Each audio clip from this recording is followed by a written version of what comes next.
सभी दर्शकों का स्वागत है। आज हम आपको लेकर आए हैं नरेश पार्क में। नरेश पार्क की बात करें जो नागलोई विधानसभा का क्षेत्र में आता है ये, और हमारे साथ मौजूद हैं मुकेश प्रधान जी। प्रधान जी से बात करेंगे नरेश पार्क के विषय में, जिस तरीके से नरेश पार्क के अंदर फैक्ट्री एरिया है और काफ़ी साफ सफाई को लेकर किस तरीके से है, आइए बातचीत करते हैं मुकेश जी से। जी मुकेश जी नमस्कार। पहले तो आपके चैनल के परिवार को, आप सभी को, आपके दर्शकों को जी, और मेरे मिलने वालों को, मेरे चाहने वालों को, सभी को नव वर्ष की हार्दिक शुभकामनाएं जी।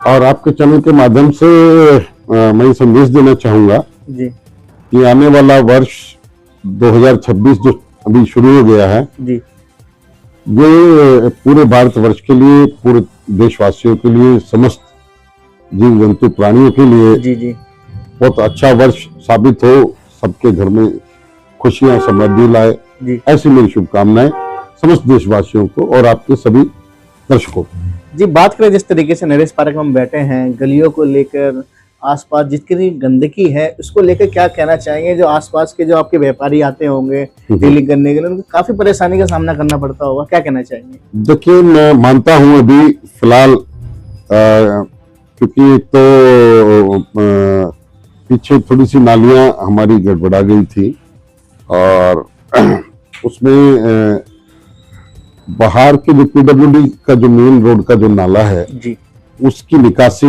बहुत ओवरफ्लो होकर चल रही है जी।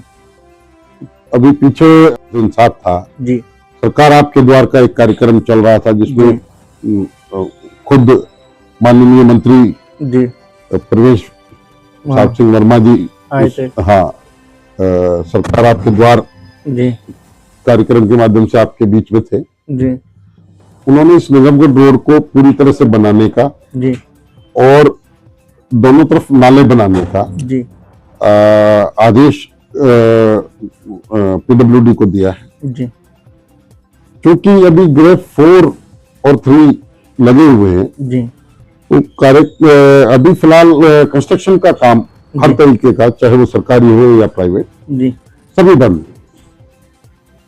तो उनके बंद होने की वजह से ये फिलहाल अभी कार्य शुरू नहीं हो पाए, वरना हमारे क्षेत्र की भी सिविल लाइन के जी और नालों के कार्य के लिए हमारे माननीय विधायक श्री मनोज शौकीन जी इसके आदेश दे चुके हैं जी और इसके लिए बजट की व्यवस्था कर चुके हैं। जी तो बहुत जल्दी जैसे ये ग्रेड छटते हैं जी, ये कार्य शुरू हो जाएंगे और ये जो छोटी मोटी आपको गंदगी दिखाई दे रही है बिल्कुल सफाई हो जाएगी और अच्छे से वापस उसी तरीके से पूरा क्षेत्र जगमगा जाएगा जैसे आप पहले देखते थे। जी मुकेश जी बात करें जैसे आपके पास यहाँ पर फैक्ट्री एरिया है, सारा आसपास में लेबर हैं, जो दिल्ली सरकार ने ऑर्डर करे थे कि लेबर को हम 10,000 रुपए देंगे, उसको लेकर को काफी लेबरों के पास आए ही नहीं, पैसे अभी तक हुआ नहीं, क्या व्यवस्था कैसी रही, इस पे क्या कहना चाहिए?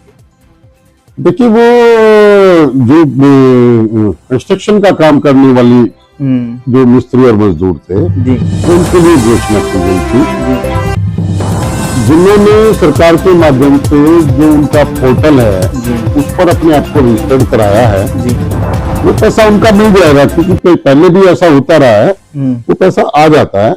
अभी सरकार का कार्यक्रम चालू है जी, मुझे उम्मीद है कि वो पैसा तो आ जाएगा मजदूरों के खातों में जो उनके पोर्टल पर अपने आप को रजिस्टर करा चुके हैं। जो आसपास के जो कैफे हैं उनसे 2-2 हजार रुपए मांग रहे हैं, अगर 2,000 रुपए हो तो 10,000 की किस तरीके से व्यवस्था करेंगे वो, जब खाने के लिए पैसे नहीं है? ये सरकार ने कहीं ना कहीं उनको देखना चाहिए, सर्वे करना चाहिए। हाँ, लेकिन कुछ कैफे वाले ऐसे भी हैं जो बहुत छोटा सा खर्चा लेकर कर देते हैं। मैं नजरगढ़ रोड पर कई कैफे वाले हैं, उनको अच्छे से जानता हूँ जी। जैसे उत्सव गारमेंट के पास में एक विमल फोटो स्टेट वाले हैं जी, पप्पू जी जी, वो बहुत नॉमिनल चार्ज लेकर इस तरह का वो कर देते हैं जी। एक इधर सैनी मोहल्ला वाली गली में सनी साहब हैं, वो भी इसको 200-250 रुपए लेकर कर देते हैं। देखिए, इतना तो वो लेते हैं जी जी। और वरना हाँ, मैं आपकी बात बिल्कुल ठीक है, लेकिन उसमें एसडीएम ऑफिस में भी एक काउंटर इस तरह का लगा हुआ है। अच्छा अच्छा, जहां पर मुफ्त में रजिस्ट्रेशन हो जाता है जी। तो जिसे पैसा नहीं खर्च करना है वो वहां जाकर इसको करा सकता है जी मेरी जानकारी के जी लिए। प्रधान जी, हम बात करें जिस तरीके से दिल्ली सरकार ने कहा प्रदूषण काफी पीक पर है दिल्ली में।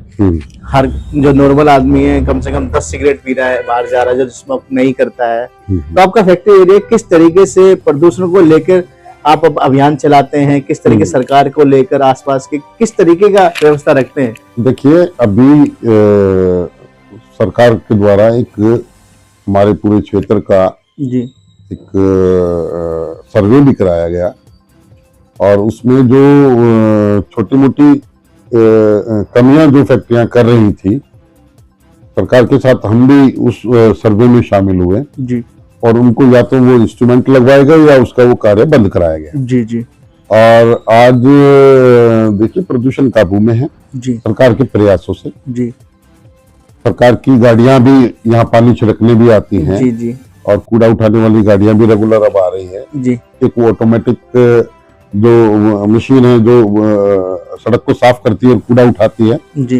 वो भी मशीन रोजाना क्षेत्रों में घूम रही है जी जी और पानी का छिड़काव रेगुलर हो रहा है। एक हमारी तरफ से भी एक ट्रैक्टर कूड़ा उठाने के लिए व्यवस्था की गई है। जी 4 आदमी हमने भी फालतू साफ सफाई के लिए लगाए हैं जी और पूरा ध्यान रखा जा रहा है। जी जी और जो हमारे चौकीदार हैं या जो भी सिक्योरिटी गार्ड्स हैं, जी उनको हमने हीटर प्रोवाइड कराए हैं जी जी ताकि वो आग जला के ना तपें। जी सर्दी के लिए उनको कोट और कपड़ों की व्यवस्था, कम्बलों की व्यवस्था की गई है। जी जी तो ऐसा नहीं है कि हम जागरूक नहीं है, हम भी सरकार के साथ कंधे से कंधा मिला के जी इसको पोल्यूशन को कम करने में हम पूरा सहयोग कर रहे हैं और आगे करते रहेंगे। जी और किसी भी तरीके की जो जनहित की लड़ाई है जी। उसको हम लड़ते रहेंगे। जी हम बात करें जैसे नजफगढ़ रोड पर लास्ट टाइम हम मिले थे, काफी चर्चा हुई, धरने के लिए भी आपके जो साथी थे, टीम थी, बैठने के लिए तैयार थी। वो रोड को अभी तक जिस तरीके से विकास की बहना चाहिए उस तरह विकास हुआ नहीं वहाँ पे, क्या कहना चाहेंगे? देखिए, मैंने भी आपको बताया कि उनकी मरम्मत तो कर दी गई, जी जो समय संभव थी वो उन्होंने मरम्मत की, जी लेकिन उसको पूरी तरह से करने के लिए जब तक कि ग्रेड नहीं हट जाएंगे जी जी तब तक किसी भी ठेकेदार को काम करने की परमिशन नहीं है, किसी भी विभाग को काम करने की। जी जी तो जैसे ही वो हटेगा तो वो हमारी बात विभाग से भी हो रही है, जी हमारे क्षेत्रीय विधायकों से भी हो रही है जी और मंत्री जी से भी संपर्क में है, तो वो काम बहुत जल्दी शुरू हो जाएंगे। जिस तरीके से दिल्ली सरकार ने कहा है हम आसपास के निगम के स्कूल हैं या बड़े स्कूल हैं बच्चों के लिए एयर प्योरीफायर लगवाएंगे, इस फैसले को लेकर आप क्या कहना चाहेंगे? देखिए, अच्छी बात है, पोल्यूशन से जितना लड़ा जा सके, इसके लिए जितने संसाधन इकट्ठे किए जा सके, जी बिना लोगों के काम रोके, बिना किसी चीज को नुकसान पहुंचाए। जी देखिए, यदि उद्योगों को भी बहुत बड़ी संख्या में अगर आप बंद कर देंगे जी तो रोजगार की भी समस्या आ जाएगी, जी बेरोजगारी फैलेगी, जी मजदूर यहाँ से फिर पलायन करेंगे। प्लान नहीं करेंगे। कुछ लोग तो इस तरह के लोग हैं जो 20 साल पहले या 30 साल पहले अपने प्रदेश को, गांव को छोड़कर यहाँ दिल्ली में आके बस जी जी और वो इन्हीं उद्योगों के सहारे से अपना घर चलाते हैं। जी जी यदि इन उद्योगों में बहुत बड़ी संख्या में इनको बंद कर दिया गया तो वो लोग बेरोजगार हो जाएंगे और बेरोजगारी जब फैलती है तो बहुत तरह के अपराध समाज में आ जाते हैं। जी तो इस तरह की स्थिति उत्पन्न ना हो, उसके लिए सरकार और हम मिलकर इस प्रदूषण को, इस चीजों से लड़ने के लिए और सामाजिक और आर्थिक व्यवस्था को मजबूत करने के लिए हम काम कर रहे हैं। जिस तरीके से बात करें हमने ये भी सुना है आप यादव चैरिटेबल ट्रस्ट से भी जुड़े हुए हैं काफी दिनों से, ये सुविधा प्रदान करते हैं, किस तरीके से ये ट्रस्ट काम करती है, क्या बताना चाहिए दर्शकों को? देखिए, मैं आपके चैनल के माध्यम से यादव चैरिटेबल ट्रस्ट की तरफ से भी समस्त देशवासियों को जी नव वर्ष की हार्दिक शुभकामनाएं देता हूं। जी और हमारा ये ट्रस्ट समाज के लिए तो काम करता ही जी। है, समाज के साथ साथ अभी ट्रस्ट के कुछ जैसे हमारा यादव भवन नजफगढ़ है जी उसमें सभी समाज के बच्चों के लिए लाइब्रेरी जी और आधार कार्ड केंद्र भी बना हुआ है जी और एक तरीके से वो मल्टीपर्पज जी कम्युनिटी सेंटर के तौर पे यूज होता है, जी तो वो भी समाज को एक देन है। जी इसी तरीके से एक हॉस्टल गड़ीमेड़ी में बनाया जा रहा है, जी वहां पर भी वैसे तो समाज के बच्चों को प्रेफरेंस रहेगा, लेकिन अगर सीटें अवेलेबल होंगी तो अन्य समाज के बच्चों को भी वहां पढ़ने का मौका दिया जाएगा। और तमाम धार्मिक स्थानों पर यादव चैरिटेबल ट्रस्ट द्वारा जी धर्मशालाएं बनाई जा रही हैं, जैसे वृंदावन में है, अभी साला सर्दी में बनाई जा रही है, शुरू कर दी है। तो उसमें भी केवल यादव नहीं, सर्व धर्म के लोग, जी सब जाति के लोग जी वहां उनका इस्तेमाल करते हैं, उसमें रहते हैं जी। और अपने तीर्थ यात्रा को सुगम बनाते हैं। हमने अभी सुना दिल्ली के अंदर जिस तरीके से जो दिल्ली में जोन थे वो ज्यादा बढ़ा दिए गए हैं, 13 कर दिए गए हैं, उसको लेके आपने सुना है कि क्या कहना चाहेंगे? जो एसडीएम थे शिफ्ट हो गए, जो पहले थे वहाँ के, इस तरह की खबर आई हुई थी, इस पे क्या कहना चाहेंगे आप? देखिए, दिल्ली बढ़ रही है, जी दिल्ली बढ़ रही है तो जरूरी सी बात है कि डीएम ऑफिस भी बढ़ाए जाएं, जी बढ़ा दिए गए हैं, अच्छा है, जी सुगमता रहेगी, जनता को उसकी पहुंच बढ़ेगी। जी अफसरों के पास अभी जब काम बहुत ज्यादा था, कुछ काम बटेगा। जी मैं तो चाहता हूं कि जिस तरह से डीएम ऑफिसेस बढ़ा दिए गए हैं, जी थाने और एसीपी ऑफिसेस भी और बढ़ने की भी जरूरत है। जी जी पुलिस की नफरी भी बढ़नी चाहिए। जी जी दिल्ली में अभी मैं समझता हूं कि जिस तरह की जनता है, उसके हिसाब से पुलिस की नफरी भी कम है, जी और निगम में भी जी कर्मचारियों को बढ़ाना चाहिए, भर्तियां होनी चाहिए, जी नौकरियां निकलनी चाहिए, जी स्कूलों में, अस्पतालों में, सभी में आज, क्योंकि दिल्ली बढ़ रही है, दिल्ली में वोटर्स बढ़ रहे हैं, जनता बढ़ रही है, क्षेत्र बढ़ रहा है, जी जी तो ये सुविधाएं भी बढ़नी चाहिए। जैसे डीएम कार्यालय बढ़ाए गए, बहुत अच्छा कदम है सरकार का। जी उसी के साथ साथ अस्पतालों में, जी स्कूलों में, सब जगह स्टाफ बढ़ाया जाए, जी ऐसा मेरा अनुरोध है सरकार से। जी। नया साल आ गया है आगमन पे, युवाओं को क्या मैसेज देना चाहेंगे? जिस तरीके से शुरुआत करें, क्या क्या मैसेज देना चाहेंगे आप? देखिए, युवाओं के लिए मेरा एक सीधा सीधा संदेश है। आज का युवा मैं देख रहा हूं कि भटक गया, जी और खासतौर से मैं नशे पे बात करता हूं। जी आप आसपास देख रहे होंगे, एक सूखा नशा जी हमारे समाज के बीच में आ गया। जी मैंने आपको पहले भी बताया था आपके चैनल के माध्यम से। हम देखते हैं कि आज का युवा, ये जो सिगरेट पीते हुए घूमते हैं, जी मोस्टली आप देखेंगे सादा सिगरेट नहीं है, जी